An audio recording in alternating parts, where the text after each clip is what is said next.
Ili pose wanawake wanalipenda sana jamani. Hatari sana. Na jamaa akamwambia, "Samahani madam, unaweza kanishikilia ili usije kadondoka."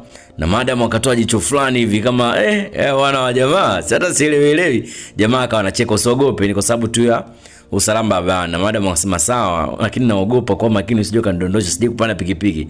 Na jamaa akamwambia, "Afu unaonekana muoga sana bwana." Na madam akawa anacheka pale. Bwana, tupate matangazo kidogo.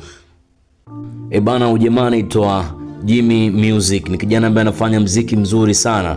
Tufanyeni kwenda YouTube pale na kumsearch kwa kuandika Jimmy Music TZ. Pia usisahau kusubscribe channel yake na kucomment. Ngoja niache basi muenjoy muziki mtamu kutoka kwa Jimmy Music, then tuendelee na kazi yetu kali sana. Natandika mashuka hauonekani, changu kichwa umevuruga sikuni, SMS zangu hazijibiwi, simu yangu haipokelewi, nauliza why.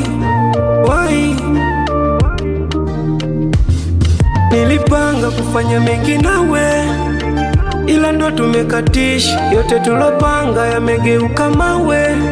Nimechoka na vyako visa, moyo wangu mdogo. Tunaendelea. Huyu mshikaji bwana yuko busy sebleni, anabadilisha TV. Na tunamwona kuna mwanamke anashuka kwenye ngazi, anamuita kabisa pale baby, na mwanamke anakuja mpaka hapa, anamkumbatia mpenzi wake na anamkisi, anamwambia baby, kitu nataka nikwambie bwana, unajua. Akamwambia, niambia.